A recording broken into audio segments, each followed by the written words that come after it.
Feliz sábado. Hay talentos en la iglesia, ¿verdad? Y es bonito escuchar los cantos porque nos elevan a Dios, ¿verdad? Muy bien.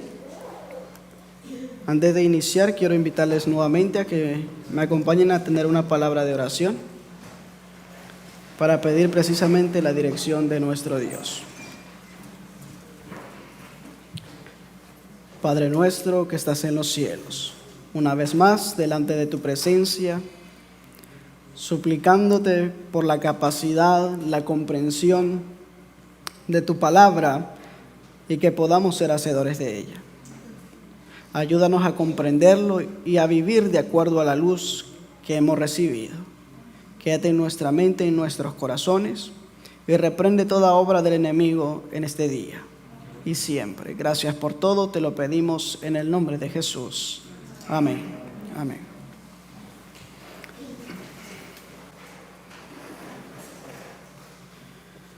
Voy a invitarles a que abramos nuestras Biblias y vayamos al libro de Daniel. Vamos a dar inicio. Creo que en todas estas semanas que han transcurrido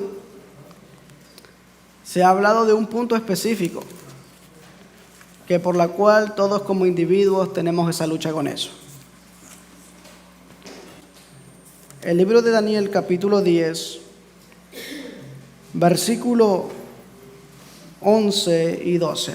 Vamos a meditar un poquito en esas palabras que el ángel le dice a Daniel y ese privilegio que Daniel tuvo, aunque ya vimos en la meditación, vimos un poquito acerca de la actividad de Daniel en toda ocasión.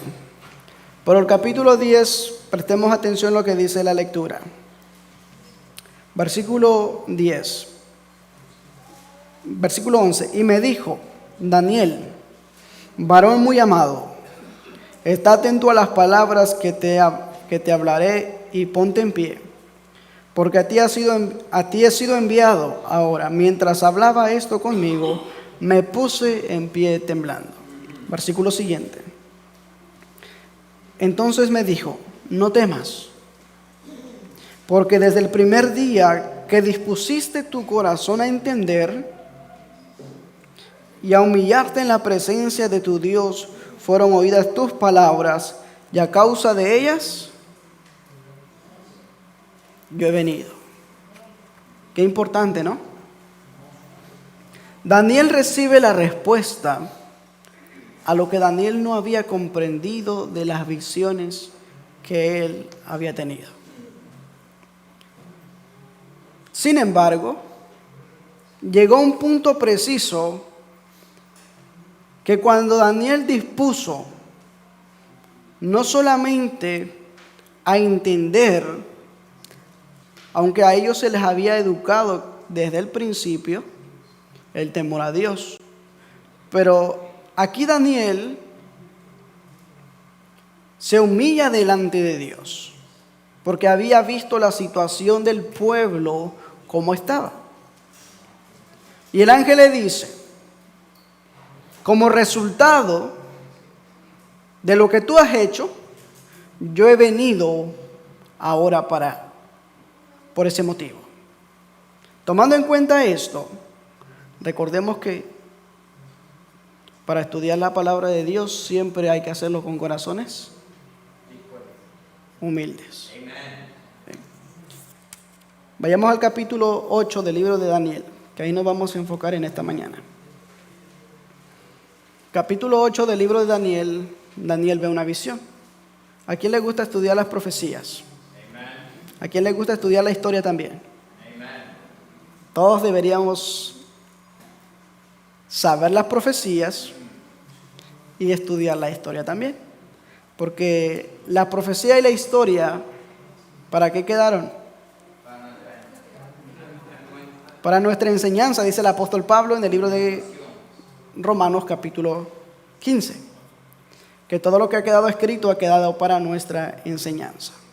Vamos a enfocarnos en dos puntos importantes en esta mañana y vamos a leer desde el versículo 1 del libro de Daniel, desde el versículo 1 del capítulo 8.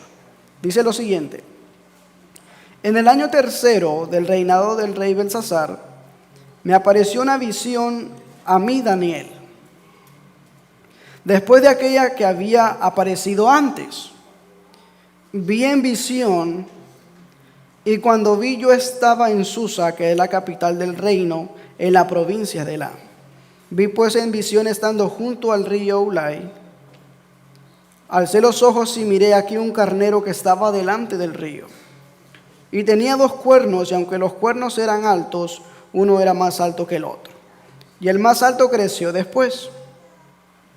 Vi que el carnero hería con los cuernos al poniente, al norte y al sur, y que ninguna bestia podía parar delante de él, ni había quien escapase de su poder, y hacía conforme a su voluntad, y se engrandecía. Versículo 5.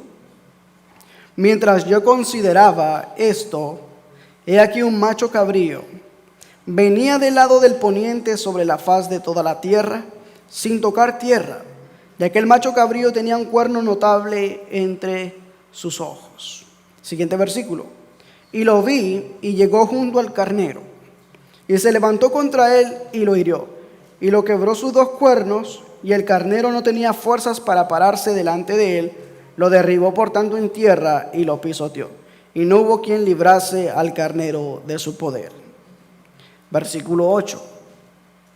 Y el macho cabrío se engrandeció sobremanera, pero estando en su mayor fuerza, aquel gran cuerno fue quebrado. En su lugar salieron otros 4 cuernos notables hacia los 4 vientos del cielo.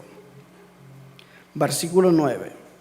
Y de uno de ellos salió un cuerno pequeño, que creció mucho al sur, al oriente y a la tierra gloriosa. Allí vemos la visión que Daniel recibe. Y más adelante, versículos 13 y 14, habla de un número de tiempo. Y Daniel se queda asombrado respecto a la visión que él había recibido. Versículo 15, notemos ahora la interpretación que el ángel viene y le da a Daniel. Versículo 15. Y aconteció que mientras yo, Daniel, consideraba la visión y procuraba comprenderla, he aquí se puso delante de mí uno con apariencia de hombre. Y oí una voz de hombre entre las riberas del Ulai, que gritó y dijo: Gabriel, enseña a este la visión. Vino luego cerca de donde yo estaba, y con su venida me asombré y me postré sobre mi rostro. Pero él me dijo: entiende, hijo de hombre, porque la visión es para el tiempo del fin. Mientras él hablaba conmigo, caí dormido en tierra sobre mi rostro, y él me tocó y me hizo estar en pie. Y dijo: he aquí yo te enseñaré lo que ha de venir al fin de la ira, porque esto es para el tiempo del fin. En cuanto al carnero que viste, que tenía 2 cuernos, estos son los reyes de Media y de Persia. El macho cabrío es el rey de Grecia, y el cuerno grande que tenía entre sus ojos es el rey primero. Y en cuanto al cuerno que fue quebrado, le sucedieron 4 en su lugar. Significa que 4 reinos se levantarán de esa nación, aunque no con la misma fuerza de él. Y al fin del reinado de estos, cuando los transgresores lleguen al colmo, se levantará un rey altivo de rostro y entendido en enigmas, y su poder se fortalecerá, mas no con fuerza propia. Y causará grandes ruinas y prosperará, y hará arbitrariamente y destruirá a los fuertes y al pueblo de los santos. Con su sagacidad hará prosperar el engaño en su mano, y en su corazón se engrandecerá, y sin aviso destruirá a muchos, y se levantará contra el príncipe de los príncipes, pero será quebrantado, aunque no por mano humana. La visión de las tardes y mañanas que se ha referido es verdadera, y tú guarda la visión, porque es para muchos días. vemos que Daniel, primeramente, recibe la visión. Y después de Daniel no comprender lo que el ángel le está mostrando a Daniel, la visión que él recibe, Daniel oye una voz que se le dice al ángel: Gabriel, enseña la visión a este. Y ahí vemos la visión que Daniel recibe y vemos la interpretación de parte del ángel. Ahora notemos lo siguiente. Dice el conflicto de los siglos. Voy a leerles esta nota primero. Testimonios para ministros, capítulo, página 109, 110. Dice lo siguiente. Es necesario que haya un estudio más detenido, más de cerca, de la palabra de Dios, especialmente Daniel y el Apocalipsis. Deben recibir atención como nunca antes en la historia de nuestra obra. Ahora, una cosa importante. ¿Nos gusta estudiar el libro de Daniel? ¿Nos gusta estudiar el libro de Apocalipsis? ¿Lo comprendemos?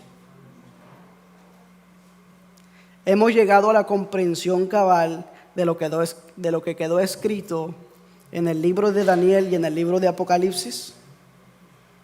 Noten muy bien lo siguiente. Hay otra nota en Testimonios para Ministros que dice que cuando el libro de Daniel y Apocalipsis sean mejor entendidos, la experiencia del pueblo será diferente a la que hoy posee. Porque ¿qué nos enseñan el libro de Daniel y el libro de Apocalipsis? ¿Qué nos muestran? Sigue diciendo, podemos tener menos que decir en algunos respectos con relación al poder romano y al papado, pero debemos llamar la atención a los que los profetas y los apóstoles han escrito bajo la inspiración del Espíritu Santo de Dios. El Espíritu Santo ha modelado las cosas de tal suerte en forma de dar a las profecías y también en los acontecimientos descritos, como para enseñar que el agente humano ha de ser mantenido fuera de la vista, oculto en Cristo, y que el Señor Dios del cielo y su ley han de ser exaltados. ¿Tenemos en cuenta eso? Que la ley de Dios tiene que ser exaltada. Sigue diciendo, leed el libro de Daniel, evocad punto por punto la historia de los reinos presentados. ¿Comprendemos eso? ¿Hemos visto la historia de los reinos que han venido surgiendo a lo largo de la historia? ¿Le hemos dado importancia? Porque la historia queda para algo. Pero si nosotros no sabemos la historia, ¿cómo vamos a comprender las profecías? Sigue diciendo, contemplad los hombres de estado, los consejos, los ejércitos poderosos, y ved cómo Dios obró para abatir el orgullo de los hombres y arrojó la gloria humana en el polvo. ¿Lo hemos visto? Claro que sí. Sigue diciendo, la luz, prestemos atención a esto ahora, la luz que Daniel recibió de Dios fue dada especialmente para estos postreros días. La visión que él tuvo junto a las riberas del Ulai y del Hidekel, los grandes ríos del Sinar, están hoy en proceso de cumplimiento y todos los acontecimientos predichos pronto ocurrirán. Hago esta siguiente pregunta retórica. ¿Comprendemos el libro de Daniel capítulo 8?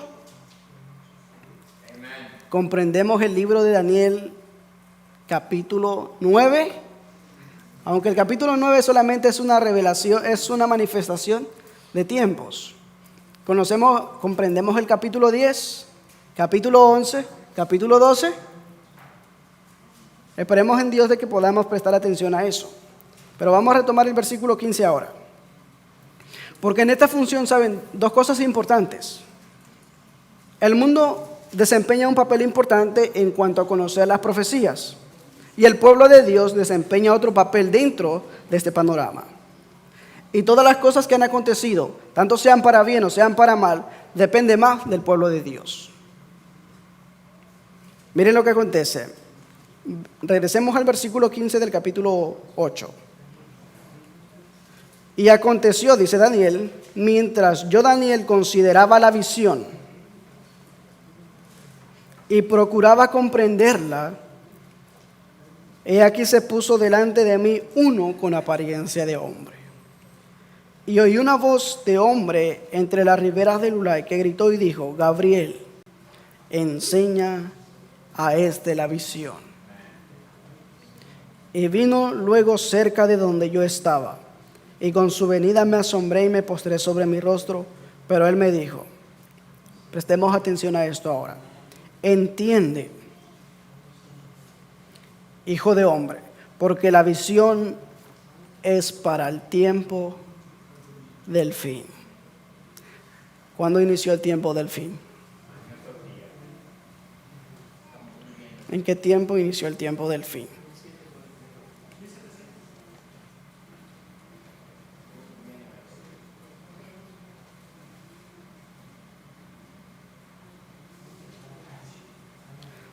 Dice lo siguiente acá.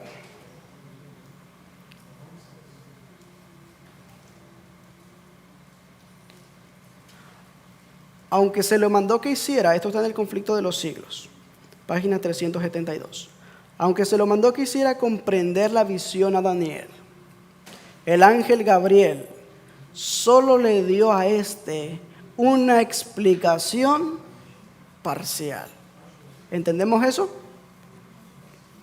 Porque ¿qué es lo que vemos registrado en la interpretación que el ángel le da a Daniel?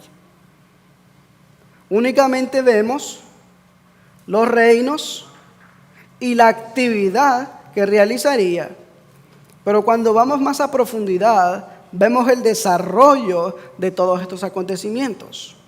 Y la pregunta es, ¿a Daniel se le dio la visión solamente para que viera el acontecimiento y la posición que tomarían los reinos?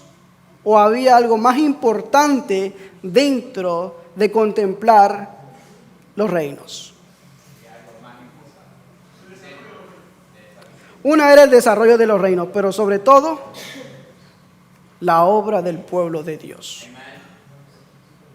¿Cuál es la acción dentro del pueblo de Dios? Sigue diciendo, cuando el profeta, ahora miren lo que dice, cuando el profeta vio las terribles persecuciones que sobrevendrían a la iglesia, desfallecieron sus fuerzas físicas. Y Daniel se enfermó. ¿Saben cuánto tiempo estuvo Daniel enfermo? Probablemente 21 días. Estuvo Daniel enfermo al contemplar esto. Y saben, y esto me lleva a pensar ahora, que cuando a la mensajera del Señor se le dio la visión de contemplar la ira de Dios, el derramamiento de las 7 postreras plagas, ella rogó al ángel que no le mostrase más la visión. Incluso ella se enfermó por ver los acontecimientos que pasarían en la tierra. Sigue diciendo acá, Daniel quedó sin fuerzas y estuvo enfermo algunos días. Estaba asombrado de la visión, dice, mas no hubo quien la explicase. Sin embargo, Dios había mandado a su mensajero, haz que éste entienda la visión. Esa orden debía ser ejecutada. En obedecimiento a ella, el ángel, poco tiempo después, volvió hacia Daniel diciendo, ahora he salido para hacerte sabio de entendimiento. Entiende pues la palabra y alcanza inteligencia de la visión. Había un punto importante en la visión del capítulo 8 que no había sido explicado, a saber, que se refería al tiempo, el periodo de los 2300 días. Por consiguiente, el ángel, reanudando su explicación, se espacía en la cuestión del tiempo. A Daniel se le había explicado la mayor parte de las cosas, pero lo que Daniel no pudo comprender era la acción respecto al tiempo. Daniel no comprendía en qué momento precisamente se iba a cumplir lo que estaba recibiendo, la visión que había recibido.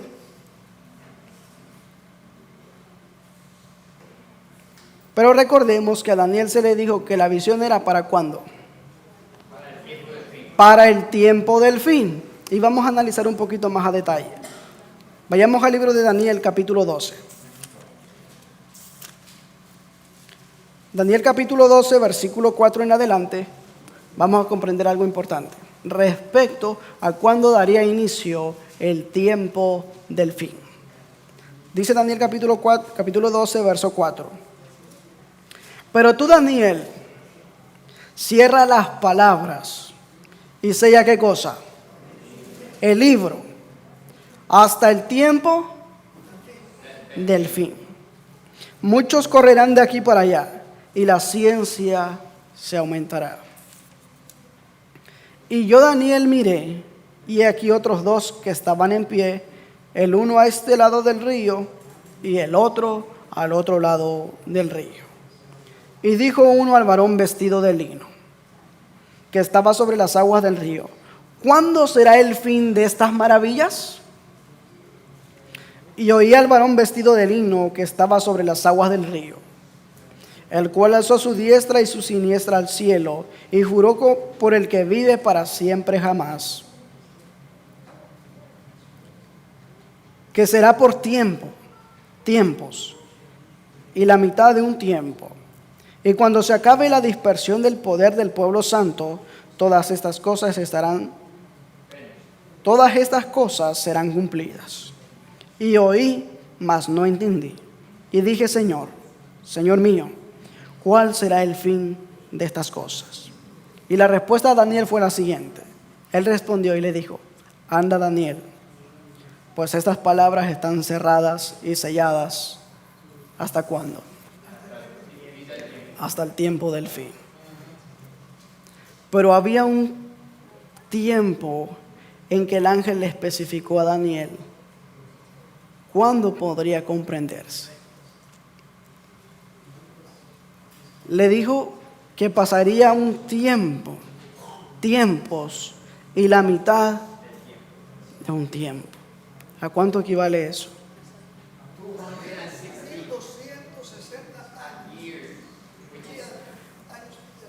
1260 años. Miren lo que dice acá. Un estudio cuidadoso de Daniel 12, 4 al 9, revela cuándo sería el tiempo del fin. A Daniel se le dice que cierre las palabras y selle el libro hasta el tiempo del fin. ¿Podía comprenderlo Daniel? Aunque Daniel había recibido una explicación parcial, Daniel no lo podía comprender en su plenitud. Continúa diciendo, el ángel pregunta: ¿cuánto tiempo sería esto? La respuesta que es dada serían 1260 días proféticos o 1260 años literales. Daniel nuevamente pregunta, porque Daniel no comprende: ¿hasta cuánto tiempo más será el fin? Se dice que estas palabras están cerradas y selladas hasta el tiempo del fin. ¿Tenía preocupación Daniel en comprender lo que había visto? Claro que sí. Si por esa razón Daniel había enfermado por algunos días, y Daniel estaba maravillado por las cosas que iban a acontecer. Pero Daniel tenía el libro de Daniel, la explicación que Daniel recibió, se comprendería más en su plenitud hasta el tiempo del fin. Sigue diciendo, la profecía de los 1260 días empezó, ¿precisamente en qué año? 538 después de Cristo, cuando el último de los 3 cuernos heréticos fueron arrancados por el Imperio Romano Oriental, para permitir así al papado pleno poder civil y religioso en Europa occidental. El fin de los 1260 días vino ¿en qué año? 1798. Cuando el Papa perdió sus poderes civiles y fue llevado cautivo, esto marcaría el inicio del tiempo del fin, que continúa hasta la segunda venida de Cristo. Y déjeme corroborar más esto, los que tienen el conflicto de los siglos, en el capítulo Un gran despertar religioso, no le voy a dar la página porque las páginas son diferentes en varios libros, pero les doy el nombre del capítulo, Un gran despertar religioso. Y prestemos atención a lo que dice ahora. Vamos a ir deteniéndonos en pasos para que vayamos entendiendo esto. Semejante mensaje no ha sido jamás dado en los siglos pasados. Pablo, como lo hemos visto, lo predicho señaló a sus hermanos el entonces lejano futuro para la venida del Señor. Los reformadores no lo proclamaron tampoco.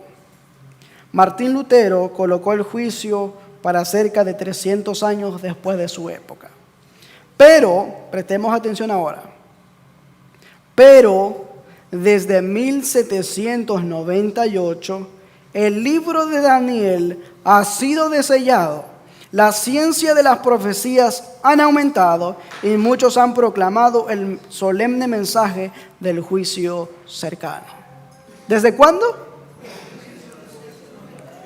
Desde 1798, el libro de Daniel, ¿qué pasó?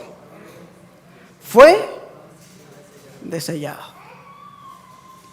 ¿Se puede comprender con plenitud lo que quedó escrito en el libro de Daniel? Respondámonos a nosotros mismos. A los que les gusta estudiar las profecías, ¿lo hemos comprendido?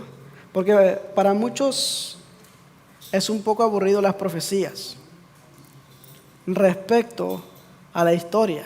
A muy pocos les gusta leer. Hace un momento Carla mencionaba eso, que a muy pocos son los que se les da la lectura y a muy pocos les gusta oír también.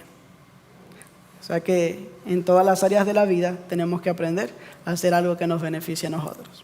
Sigue diciendo ahora. Vimos una de las cosas que el ángel le dijo a Daniel, que sería hasta el tiempo del fin.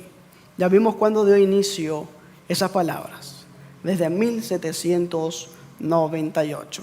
Pero hay otra palabrita bien importante, que no solamente resalta el evento que ocurriría, sino también llega la introducción del pueblo de Dios. Y miren qué pasa. Regresemos a Daniel capítulo 8, versículo 19. Y dijo, he aquí, yo te enseñaré lo que ha de venir al fin de la ira. Y luego dice la segunda parte, porque eso es para el tiempo del fin. Esa palabrita ira, en la concordancia Strong, a veces en los originales, aunque en la Biblia que tenemos, normalmente las palabras pueden decir ira, ira, ira, y lo podemos comprender de la misma forma. Sin embargo, cuando buscamos el original escrito, hay muchas palabras que están escritos diferentes y con un significado similar, pero da una aplicación más amplia. Esa palabrita en la concordancia Strong del libro de Daniel, el original hebreo, como respuesta es indignación. ¿La indignación de qué? Un estudio, vamos a avanzar un poquito, con una declaración general, que en el tiempo designado el fin será, y que le daría a conocer lo que sería en el tiempo, que sería en el fin de la indignación. El ángel entra en la interpretación de la visión. La indignación debe entenderse como cubriendo un periodo de tiempo. ¿Qué periodo de tiempo es este? Hace esta pregunta. Y aquí viene lo siguiente. Dios dijo a su pueblo, Israel, que Él derramaría sobre ellos su indignación por su iniquidad. Y así dio directrices tocante al príncipe profano, el inicuo de Israel. Y nos manda que busquemos el libro de Ezequiel, capítulo 21, versículo 25 al 27. Solamente voy a parafrasear eso. Y miren lo que dice. Y tú, profano e impío príncipe de Israel, ha llegado tu día, el tiempo de tu castigo final. Así dice el Señor, el Eterno: depón la tiara, quita la corona, no será más como era antes. Al bajo alzaré y al alto abatiré. Ruina, a ruina la reduciré. No será más restaurada hasta que venga aquel a quien corresponde el derecho, y a él se lo entregaré y derramaré sobre ti mi ira, el fuego de mi enojo haré encender sobre ti, y te entregaré en manos de hombres brutales, artífices de destrucción. La indignación de qué iba a pasar. ¿Contra quién Dios estaba manifestando su indignación? Contra su propio pueblo. Saben, hace un momento le preguntaba algo al pastor referente a una persona, porque esta persona hizo este comentario. Uriah Smith, en el libro que él escribió respecto a Daniel y Apocalipsis, dice lo siguiente, página 188. Aquí está el periodo de la indignación de Dios contra su pueblo. El periodo, noten muy bien, el periodo durante el cual el santuario y el ejército serían pisoteados. ¿Se han hecho ustedes esa pregunta? ¿Por qué en la visión del capítulo 8 se utilizan para representar a los reinos dos animales que se utilizaban en el santuario? ¿Se han puesto a pensar eso? En el día de la expiación, ¿qué animales se utilizaban para realizar los sacrificios? ¿Se han puesto a analizar eso? ¿Por qué precisamente en la visión de Daniel 8 se emplean estos dos animales para representar reinos? Sigue diciendo acá ahora. Fue lo mismo en el reino de los medos y persas, y nuevamente por los griegos, y otra vez por los romanos, correspondiendo a los 3 tiempos en que el profeta repite la palabra. Pero quiero mencionar algo antes de seguir la lectura. ¿Se acuerdan por qué es que el pueblo de Israel fue dispersado? Por desobediencia, por unbelief. ¿Recuerdan por qué Jerusalén, Judea siempre habían sido cercadas por el ejército, por los ejércitos? Pisoteaban su ley de Dios. Precisamente, fueron desobedientes a Dios. Cuando salieron de la tierra de Egipto y iban rumbo a Canaán, Dios les dijo que cuando entraran a aquellos lugares no aprendieran el camino de las naciones. ¿Fue lo primero que hicieron, sí o no? Sí, lo primerísimo. Hace un momento en la escuela sabática se hizo un comentario respecto a los que entraron y se quedaron. No quise dar mi opinión, pero analicemos esto. ¿Habían conquistado territorio? Sí. ¿La habían dividido? Sí. ¿Habían todavía otros lugares que tenían que conquistar? Sí. ¿Lo conquistaron? No lo conquistaron. Al contrario, empezaron a hacer uniones. ¿Tenían que expulsarlos? Sí. ¿Pero lo hicieron? No. ¿Fueron obedientes? ¿Verdad que no? Ahora miren lo que acontece.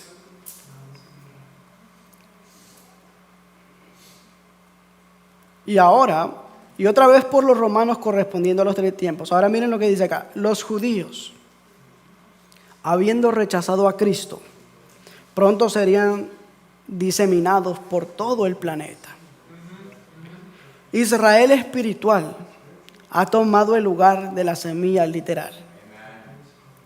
Pero ellos se encuentran sujetos a poderes terrenales y lo estarán hasta que el trono de David sea nuevamente establecido. Hasta que aquel que es justo heredero, el Mesías, el príncipe de paz, venga. Entonces la indignación habrá terminado. Los eventos que acontecerán en el fin del periodo están por ser explicados a Daniel por el ángel. La indignación de Dios que tiene con su pueblo. Ahora, primero, esas especificaciones las cumplía el Israel literal. Ahora las especificaciones se las plantea al Israel espiritual. ¿Por qué digo esto? ¿Se acuerdan lo que meditamos ayer? Que hay muchos que dicen ser judíos y no lo son, pero son sinagoga de Satanás. Vamos a tomar la palabra del hermano Benjamín. Pero eso no es el punto. Miren hasta qué punto ha de llegar. Manuscrito 35 de 1906 dice lo siguiente: el Señor no echará repentinamente a todo transgresor, o sea que hay una oportunidad. No destruirá naciones enteras, más bien castigará ciudades y lugares donde los hombres se han entregado a la posesión de agentes satánicos.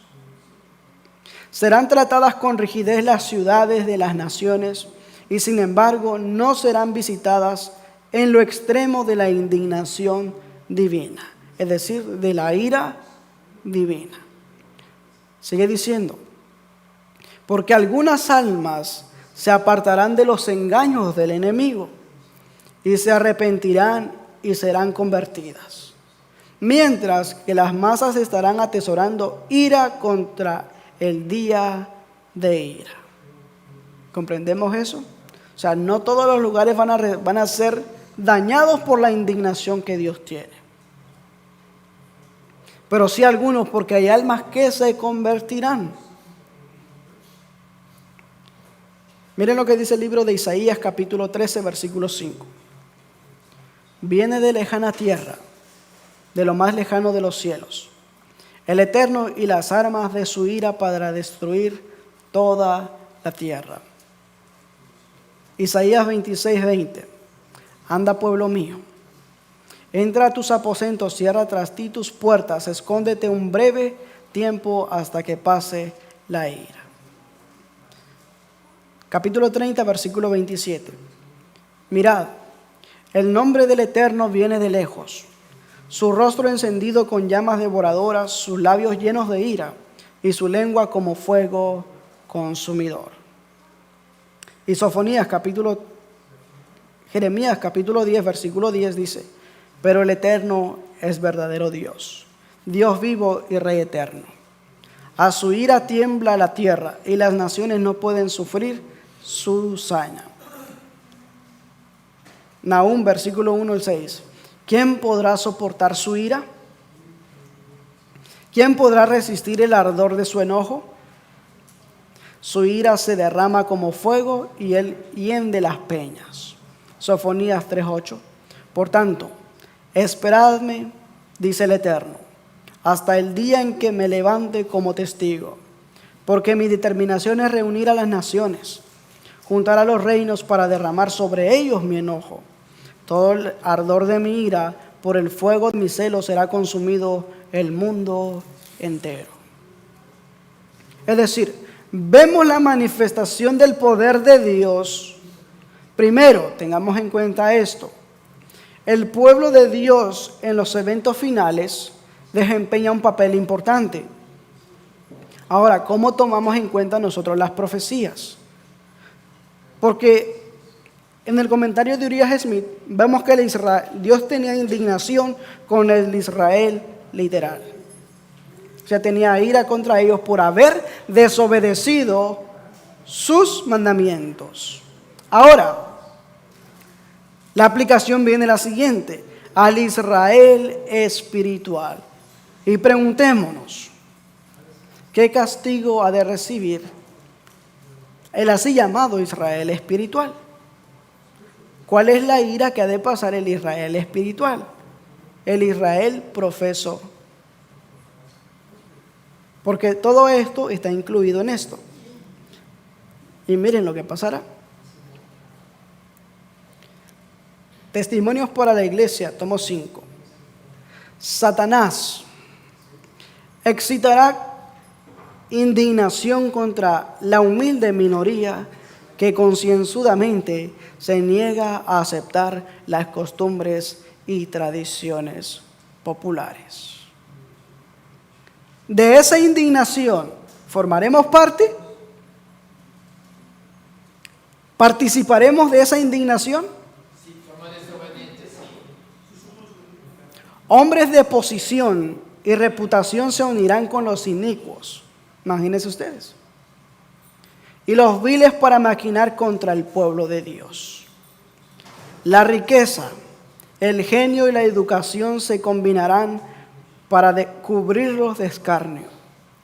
Los perseguidores gobernantes, ministros de religión y miembros de las iglesias conspirarán contra ellos. ¿Quiénes? Gobernantes,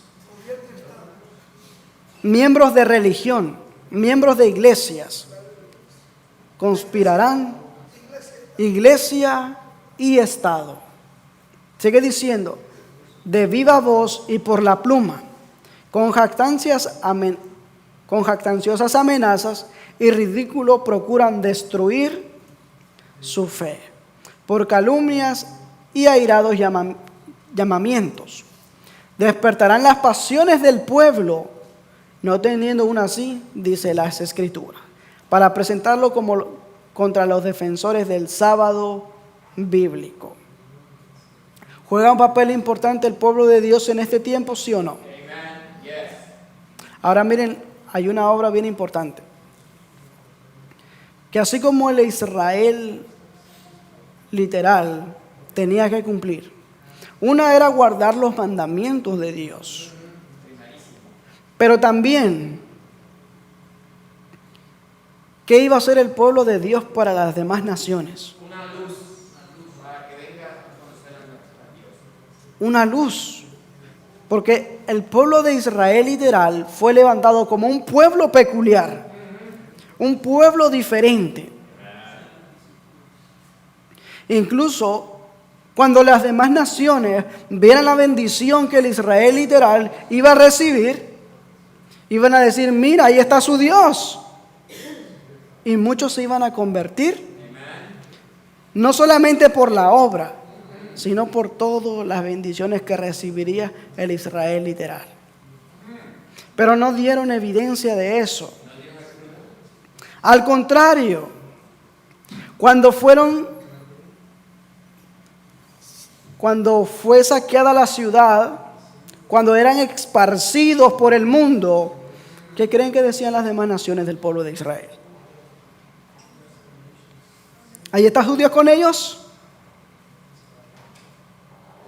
¿O qué hablaban en contra del pueblo de Israel? Cuando Dios los llamó para ser los privilegiados, los llamó para que fueran luz al mundo. Ahora miren lo que dice acá.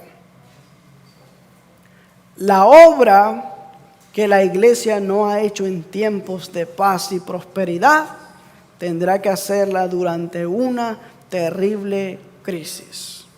En las circunstancias más desalentadoras y prohibitivas, las amonestaciones que la conformidad al mundo han hecho acallar o retener, deberán darse bajo la más fiera oposición de los enemigos de la fe. En ese tiempo, la clase superficial y conservadora, cuya influencia impidió constantemente los progresos de la obra, renunciarán a la fe y se colocarán con sus enemigos declarados, hacia los cuales sus simpatías han estado teniendo durante mucho tiempo. ¿Quiénes? ¿Quiénes son así los llamados conservadores hoy en día?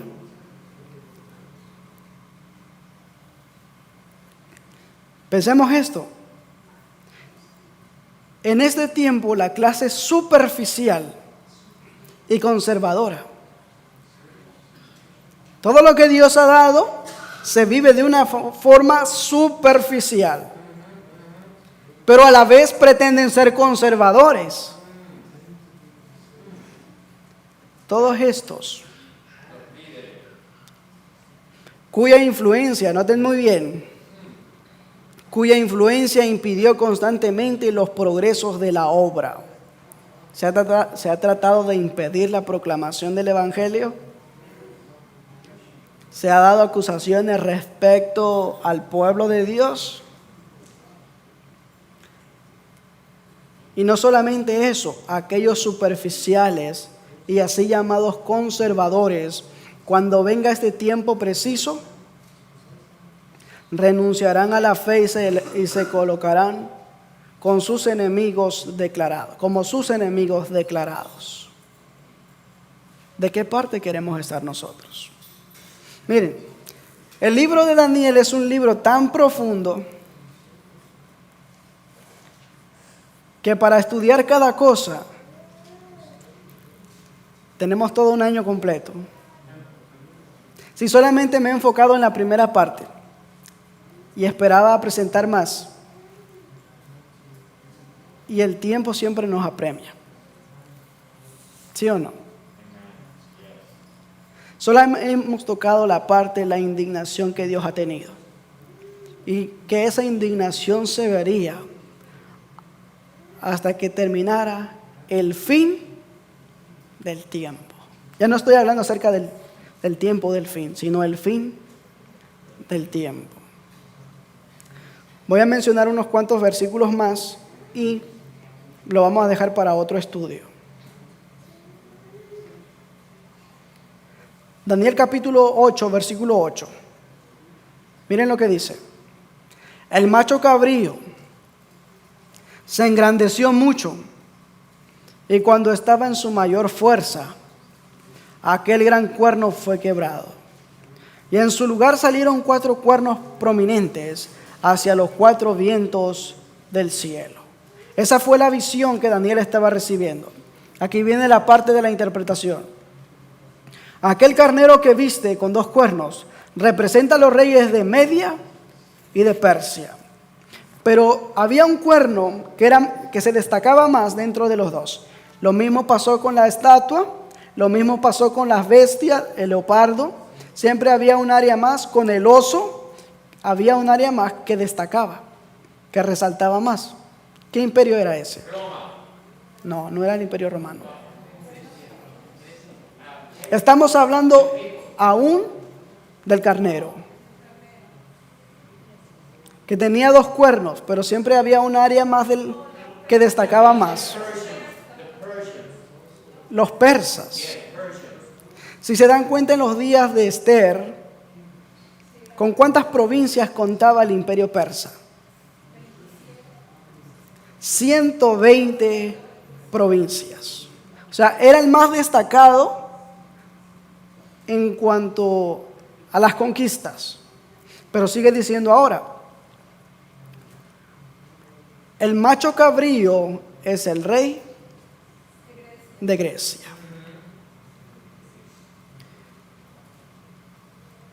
Voy a explicar un poquito esa área de acuerdo a la historia.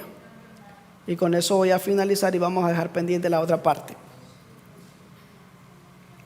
La visión interpretada. Esto también está en el libro Daniel y Apocalipsis, de los 2 tomos del libro que escribió Uriah Smith, página 189.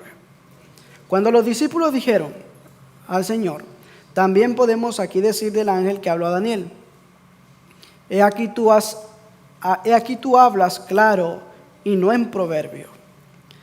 Esta explicación de la visión se encuentra en lenguaje claro y entendible. El rasgo distintivo del imperio persa, la unión de las 2 naciones que la compusieron, es representado por los 2 cuernos del carnero. Grecia logró la mayor gloria como una unidad bajo el liderazgo de Alejandro Magno, un general de los más famosos que el mundo haya visto. Esta parte de su historia es presentada por la primera fase del cabrillo, durante cuyo tiempo el cuerno notable simbolizaba a Alejandro Magno. Al morir él, el reino se desfragmentó, pero pronto se consolidó en 4 grandes divisiones. Ahora, otra cosa importante, ¿cuándo fue que Alejandro Magno conquistó a los medos y a los persas? Voy a leerles esta parte. Página 155 del mismo libro que les he estado mencionando. El cuerno notable entre sus ojos es explicado en el versículo 21, como siendo el primer rey del imperio macedónico. Este rey fue Alejandro Magno, el Grande. Un preciso recuento del derrocamiento del imperio persa por Alejandro es dado en los versículos 6 y 7. Las batallas entre los griegos y persas son mencionadas como siendo sobremanera feroces. Algunas de las escenas son registradas en la historia con intensidad para recordar la figura usada en la profecía. Un carnero estaba delante del río y el cabrío corriendo hacia él con la furia de su poder. Alejandro primero venció a los generales de Darío en el río Granicus en Frigia. Luego atacó y venció a Darío en el paso de Isus en Cilicia. Y posteriormente derrotó en la llanura de Arabela en Siria. Esta última batalla ocurrió en el año 331 a.C. y marcó la caída del imperio persa. ¿En qué año fue conquistado el imperio persa? En el 331. Pero saben una cosa bien importante. ¿Qué pasaba dentro de estos reinos? ¿Se acuerdan que los primeros párrafos que leímos decían que debemos ver los reinos, los gobernantes, los que se sentaban ahí? ¿Qué pasaba con estas dinastías, con estos reinos? ¿Ustedes creen que glorificaban ellos a Dios? En los griegos, la filosofía y otra de las cosas, los griegos, los que gobernaban, se hacían conocer como dioses. Y Alejandro Magno, en esa postura, tan joven, de haber gobernado ya varias partes, y ahora a los medos y a los persas, se consideraba como Dios. Sin embargo, ¿a los cuántos años murió? ¿Recuerdan eso? 32, 33 años. ¿Había pasado mucho tiempo desde sus conquistas? Y ahí fue derrocado. Voy a ir avanzando un poquito más. En cuanto a los cuernos notables, solamente lo voy a ir parafraseando. Después salió un cuerno. Estaban las 4 divisiones que se hicieron de este cuerno. 4 divisiones. Y de estas 4 divisiones saldría un cuerno pequeño. Ahora, ustedes se preguntan, ¿de dónde salió el Imperio Romano?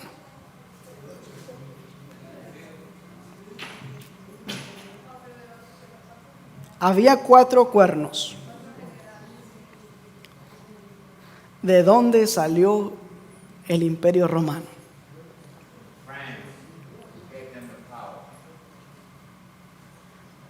¿De dónde salió? ¿Se han preguntado eso? Si se dan cuenta, en la estatua, vamos a poner un poquito de eso. En la estatua vemos el oro, vemos el bronce, la plata, el bronce y el hierro. En las bestias del capítulo 7, vemos primeramente al león, después al oso, después al leopardo y después la bestia horrible espantosa. Y después de la bestia horrible y espantosa,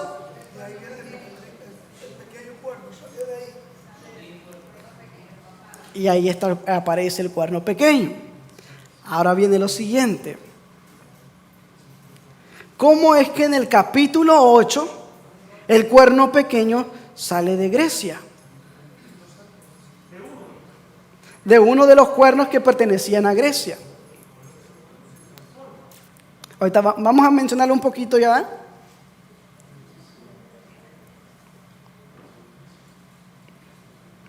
Es por lo siguiente, miren lo que pasa. Cuando Alejandro Magno muere, rápidamente hubieron los sucesores, o sea, sus generales, que tenían por nombres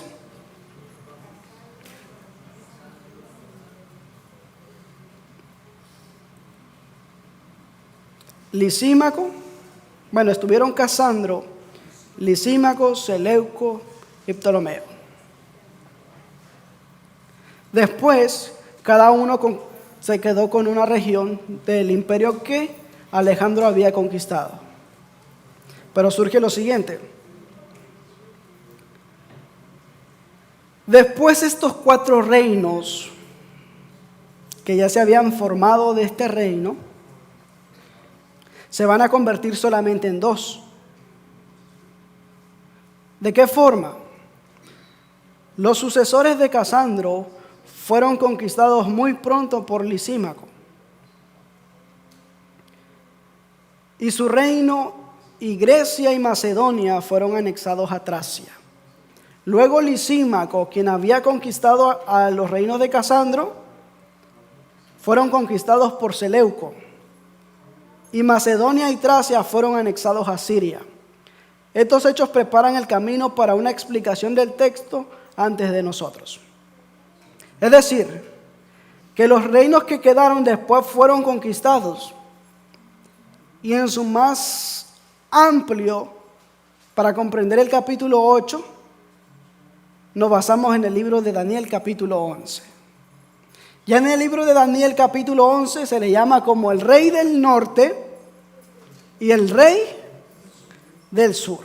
Y ahora de uno de ellos sale el cuerno pequeño.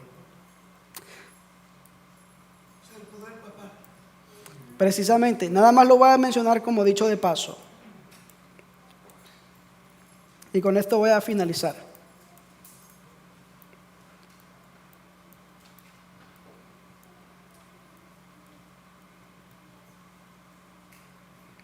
Daniel capítulo 11, versículo 16 dice lo siguiente. Ya solamente es de pasada, porque para explicar estas profecías tenemos que explicarlos versículo por versículo para ver los sucesores de las dinastías que quedaron, el rey del norte y el rey del sur. El invasor hará su voluntad y no habrá quien se lo pueda enfrentar. Se establecerá en la tierra hermosa y tendrá el poder de destruirla. ¿Sobre quién está hablando este versículo acá? Miren lo que dice este comentario de historiadores.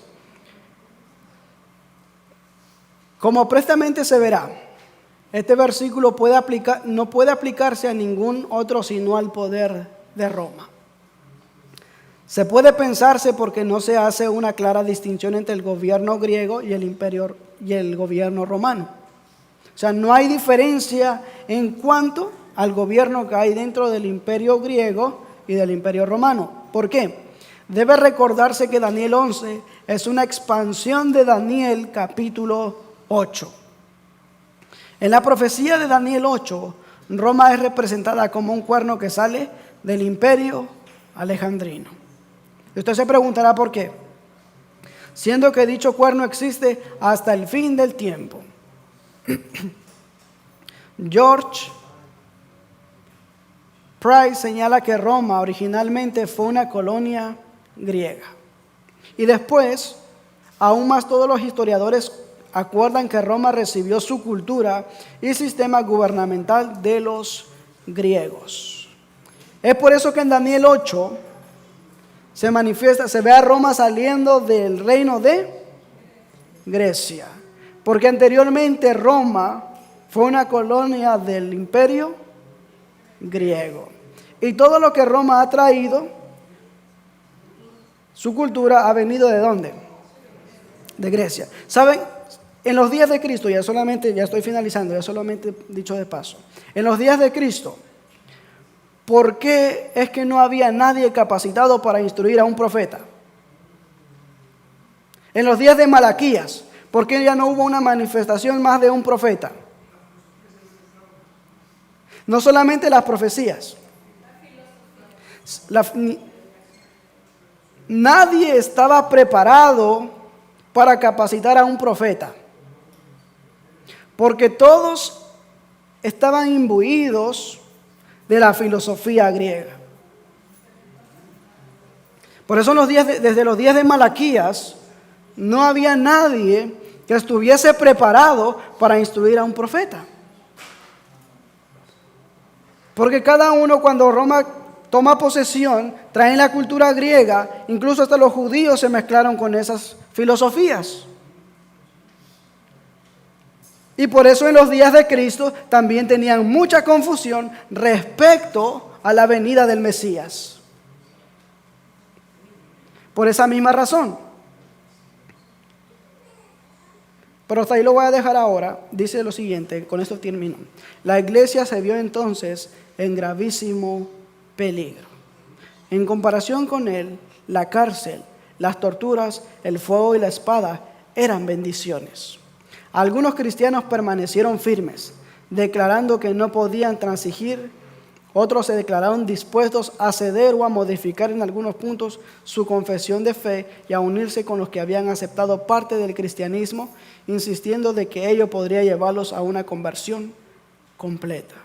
Es decir, hubieron peligros. Pero el punto acá no es solamente trazar la historia, cómo los reinos fueron surgiendo, cómo la profecía venía cumpliéndose al paso del tiempo, sino cuál era la obra del pueblo de Dios. Y quise enfocarme más en esa parte, la indignación que Dios ha tenido con su pueblo. ¿Hasta cuándo? Hasta el fin del mundo.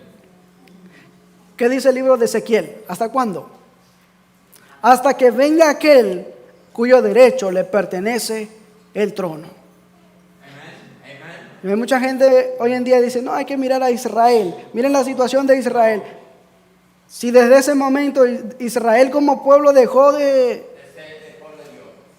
ser el pueblo peculiar, como nación, como individuos, había esa posibilidad y esa oportunidad.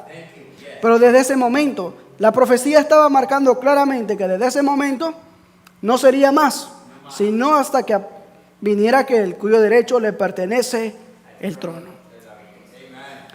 Sé que para muchos esto de leer la historia, para muchos es cansado. A mí me gusta leer la historia porque así es como comprendemos las profecías. Y así es como vemos cómo el tiempo se va marcando. Y cada vez que estudiamos las profecías, sabemos que grandes acontecimientos vienen. Porque muchas cosas que tuvieron un cumplimiento parcial al final de la historia, el cumplimiento será mayor todavía. Preparémonos. Estos reinos estuvieron siempre en contra de la voluntad de Dios. Hicieron lo que quisieron con el pueblo de Dios, pero la culpabilidad siempre fue de parte del pueblo de Dios, porque no fueron obedientes a los mandamientos de Dios, no fueron obedientes a lo que Dios les había mandado hacer. Tal cual nosotros, como Israel espiritual, tenemos una gran obra, pero ¿quién la va a cumplir? ¿Quién la va a desempeñar en este final de la historia? ¿Estamos preparados para eso? Ayer meditamos un poquito en eso, ayer también le di introducción a esto. ¿Estamos preparados? ¿Somos cristianos superficiales, cristianos parciales o somos cristianos completos que vivimos una vida en Cristo? Que el Señor nos ayude y que cada día podamos tener esa disposición, no solamente de leer, de estudiar, sino de vivir lo que está escrito en la palabra de Dios. Que el Señor nos bendiga. Vamos a ir de rodillas para concluir con una oración.